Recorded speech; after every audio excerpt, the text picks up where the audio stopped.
Hi folks, Matt Easton here, Scholar Gladiatoria. Please excuse my voice if it sounds strange. I've got a really nasty cold at the moment, so there's snot going everywhere. So please ignore that and I apologise. So this is a little kind of how-to video. I should put a disclaimer at the beginning of this video and say that first of all, if this goes wrong for you, then don't blame me. What we're going to look at is how to straighten a sword blade. Now, the general rule is, if you have a sword blade which you're using for fencing, for example, so it's a sword that you use for sparring, if it gets a kink in the blade, then you should probably stop using it because it means that area of the blade will become work hardened and it stands a larger chance of breaking at that point, which obviously if you're using it to hit people with and thrust people with, you don't want that happening, because when a sword breaks, if it's a specially made fencing sword with blunt edges and a blunt point, when it breaks you no longer have blunt edges and a blunt point, you have a sharp bit at the end sometimes, so that's not a good thing. And you see the same thing happen with modern fencing weapons, for épée, sabre. If one of those gets a kind of kink in a very localised area in it, you should probably retire the blade and get a new one. If it's a gradual bend, not so much of a problem, you can straighten that out. So what I have here is an antique sword, and my disclaimer is that there is a risk of breaking this by trying to straighten it. However, you will see that hopefully if I hold the blade like that, you can see this has a pretty monumental bend in the blade. And unfortunately that means it won't go in and out of its scabbard properly, and it's a pretty unsightly bend. You wouldn't be able to hang it on the wall, it's fairly unsightly. So, and also it's not a super rare sword, so I think it's worth taking a calculated risk with a method that I'm going to demonstrate that will potentially make this blade, if not perfectly straight, hopefully straighter, so it will go in and out of its scabbard properly and hopefully be more presentable as an antique item. And of course this is an antique, so I'm not going to be using it for fencing, and if that area is a bit more work hardened as a result of being bent and then unbent, it's not a disaster because it's not going to be used in war or fencing in the future, so it's unlikely to ever be stressed to the point where it will break. Ideally what I want to be able to do is straighten this blade such that it is more presentable as an objet d'art, as a collectible item in the future. This sword also requires lots of cleaning. It's quite rusty, quite dirty at this point. So first of all, before I waste any time trying to clean it, I'm actually going to try and straighten it first. Other thing which I should mention right at the beginning, whenever you're handling swords, whether you're cleaning them or doing restoration on them, or in this case trying to straighten them, it's very important if they have been sharpened, which this one has, and it is relatively sharp still on the edge. It's not sharp enough to cut me with light pressure, but if I hit myself with this it would leave a gash. It's important that you wear leather gloves and be careful when handling them, because it would be really stupid to cut yourself open just trying to straighten a sword. Okay, so the first step, and then I'm going to do a kind of montage video of showing what to do next. The first step is obviously you need a bent sword. The second thing you need is a marker of some kind. You could use chalk, but permanent marker is more convenient, generally speaking. And the other thing you need is a workbench, a clamp in other words, what we would call in Britain a workmate, like a Black & Decker workmate, which is what I use. And 3 pieces of wood. You'll see how I'm going to use those in a minute. And the very first thing to do is look along the blade. Make sure you look along front and back, because you can get a slightly different perspective looking along the edge or the spine of the blade. Get your permanent marker. I'll just take the top off this. Get your permanent marker, and what you want to do is find the point at which it's bent. Now, if it's a gradual bend, what you're looking for is the centre of that gradual bend. But in the case of this sword, actually the top part of the blade is straight and the bottom part of the blade is straight, and the bend is at one very specific point, which seems to be there, looking from this side. Just double check if that looks correct. Yeah, that looks right for me. Now looking from the edge, appears to be there. Let's just, and it does pretty much perfectly correspond. So I look from the edge on one side and the back on the other side. There we go. And that is the centre region that we're going to be looking to straighten. So it's important you mark that on the blade, and it might rub off a bit, but keep remarking it so that you know the bit that you're aiming towards straightening. Because in this case, as is often the case with swords, and incidentally this often happens when someone's hit something with a sword, but they haven't hit with the edge properly, they've hit slightly with the blade misaligned, and what happens is the blade tries to wrap around the target and goes boom, and it does that like a wrist. So one bit stays straight up here, one bit stays straight down here, and you end up with a bend between the two straight bits. So what we're going to try and do is straighten out that bent bit. Cheers guys, so we move on to the next stage. So we've got 3 pieces of wood. Generally speaking, I use sort of dowel, I find most convenient. It doesn't really matter how long they are, but I generally seem to end up with 2 long pieces and 1 short piece. 2 are going to go on one side of the blade, and the third is going to go on the other side of the blade, and essentially we're going to clamp those 2 pieces together such that the middle one pushes between the other 2, like a kind of well, kind of like a clamp, but where the middle bit is pushing, essentially aiming to push between the other 2. So it's going to push that central bent part of blade into the void between these 2 pieces. Okay guys, so here's my workbench. This is the bit which is a little bit tricky because you have to hold about 4 things at once. In fact, precisely 4 things at once. 3 bits of wood and 1 sword. So the way that I find is easiest to do it is, bear in mind I've got the line there where I've marked the bit where I want to bend. So you want your 2 pieces of wood on the opposite sides to the section that you want to bend, and about 6 inches apart, something like that. 6-8 inches apart. Right, this is the difficult bit, getting them to stay there while you...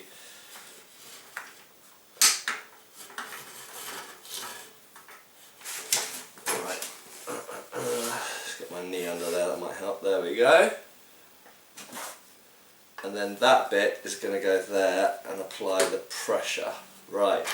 Quickly clamp it in so it's under light pressure, and then you can wiggle the pieces around to get them in the right position. You want to make sure your saw blade is level with the 2 bits of the workbench. It's not underneath or anything like that, because if that happens you might suddenly find the sword flying out underneath or above the workbench. Right, now you can see what's going to happen as I wind this handle. That piece of wood is going to push into the centre of the bent section, pushing the blade in the opposite direction to where it's bent. Okay, so it's now under pressure, and you can see that the blade is now bending the opposite direction to the direction it was bent in. Okay, and this is only a tiny bit of flex, and that is not going to be enough to do anything. You've got to clamp it way in. Now, at this point, both the tip of the sword and the fort of the blade are pushing against one side of the bench.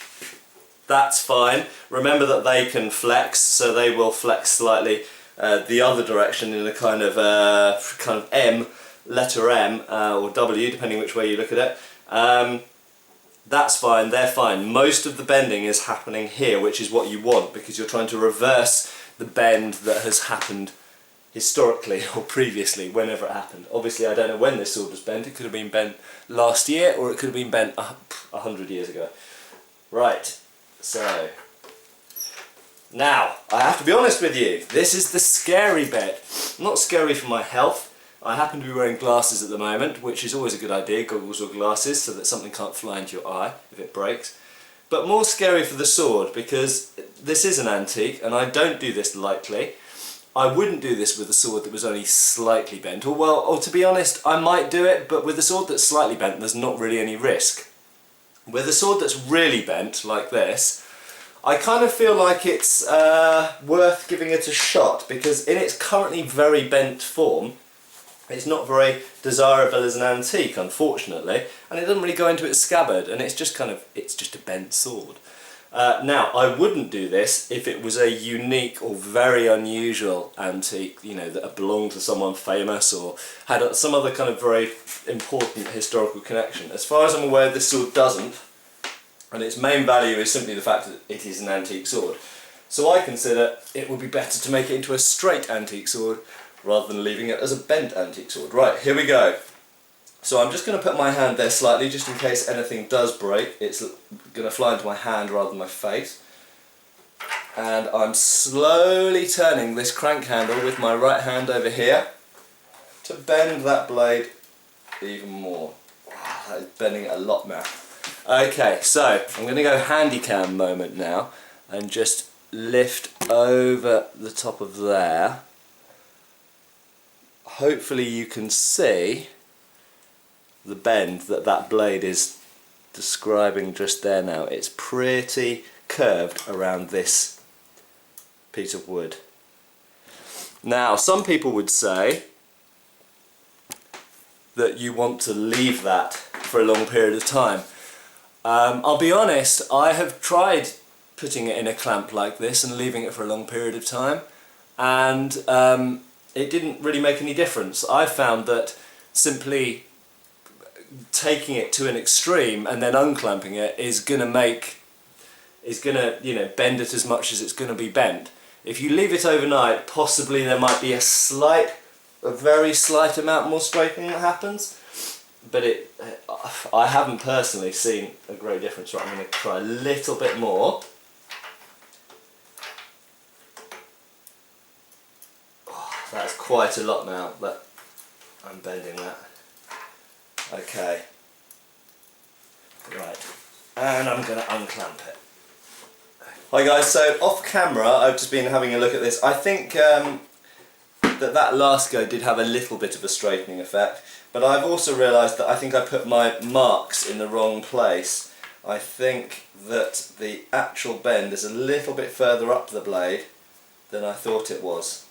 Okay, so I'm going to put a new line and rub out, or mostly rub out so I can tell the difference, the old line. And I'm going to have another go with bending at the spot that I think is actually the most bent. Okay, so same rigmarole again. Have to kind of get these two pieces. And incidentally, the closer you put these two pieces on this side, the more extreme the bending will be at the centre. Okay, so you don't want to put them too close, but equally, if you put them too far away, it's just not going to really do anything. Right. Problem is, one of these sticks is made of hickory and it's really heavy and wants to keep falling down. Right. Quickly get that in there. Right. There we go. So I've moved the sticks a little bit closer this time and start to clamp. There we go. Right. So when you put the sticks closer, because obviously the bending is more extreme, it's also slightly more dangerous. It's more likely to break the blade. I don't want that to happen, obviously. I want this to be a nice straight antique sword, or as straight as I can get it at least. It doesn't matter if there's a slight bend in it, but just not quite so unsightly. What's slightly disconcerting about workbenches like this is that they tend to creak when they're under pressure, which is really horrible because it sounds like the blade's about to break when it's not necessarily. However, sometimes it is the blade making the noise. I'll be honest, I have never broken yet. You may witness it, you guys might be witnesses to the first time. I have never yet broken a sword, antique or modern, through this type of method. So, fingers crossed, this is not going to be the first time that it happens. I have to say though, this bend is one of the most extreme I've ever seen in an antique sword. Heaven alone knows how it happened. I suspect, my guess is that it was for some reason half out of the scabbard and something heavy fell on it, so the scabbard acted as a sort of bending point. It looks almost like something like a wardrobe or something like that has fallen on it. I very much doubt it happened in action. I would have thought it happened in storage, probably well after its active life. Oh. Right, that blade, that centre section now is under quite a lot of flex, quite a lot of pressure, and apply a little bit more. It's getting quite hard to turn this handle now. Oh. Right, now that wasn't as bad as it sounded. The blade is fine. What actually happened is the wood popped out. Oh no, tell you what happened. I've broken my workbench. So there you go, guys. Kind of ironically, I was just saying how much pressure the workbench was under, and I've actually broken the workbench. I have to say, this workbench was on its way out anyway. It had a couple of cracks in the aluminium. And the sword is actually a lot straighter. It's still got a slight bend in it, but that's a lot straighter. Now what's interesting is when you've got a slight bend, you can do this. You can just put your foot on it. Now, I'll be honest, I have broken a sword doing it this way, okay, which is why I use the workbench method, because it's much more controllable and you can apply just a little bit more force at a time with that screw fitting. Using your foot and your arms and your hands and other things, first of all, you can't usually apply as much pressure as you need to for a really serious bend, but equally you're not applying equal amounts of pressure and you can just go a bit too far and break it too easily. Okay, so I'm just doing this now. Because it's only now a fairly mild bend, I now can do it by foot and eye. That's not too bad at all. I don't know how we'll be able to see it on the camera. So it does still have a bend in it, but it's a lot less drastic than before. Okay, right, I'm going to turn the camera off for a minute and give it another go of trying to bend it by hand and see if I can get it a little bit straighter. But that workbench is well and truly kaput. There you go, Black & Decker, folks. Sign of mediocre quality. Talk to you in a bit. Okay, so what I'm doing now is actually very similar to how modern fencers tend to straighten fencing blades, and it's very common. You can just about see my foot there, I think. Very common to, if it's bent a certain way, put it the other way, step down on that and then draw the blade through. So what I'm doing is a sort of version of that, but with my hands. Very important you've got gloves on for this. And remember, if that blade snaps, because I'm going to be pushing down both sides of the pivot point there, if that snaps, that middle point's going to come up towards you. So when you're holding the blade, keep a good grip on it, so at least if those two bits part, they're not going to fly out of your hands towards you. And preferably wear some kind of mask or glasses, okay? And all I'm doing is that's the line. You can hopefully, there it is, there's the line, just there. That's the point of bend. And I'm starting a few inches one side of it, putting pressure on the blade, bending it, and going past the same number of inches to the other side, and then back again. So I'm essentially using my body weight and sliding over that pivot point. Better to drop down, use your body weight for this rather than try and use your muscles, because you know what? Tempered spring steel is pretty strong stuff.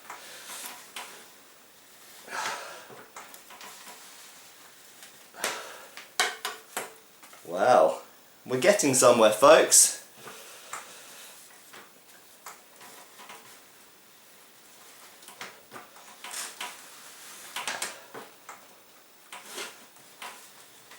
Unusually for Britain, it's actually a really hot day today, and I'll tell you, I'm sweating like a pig right now. So if you see drops falling past the camera, that's sweat off my bald head.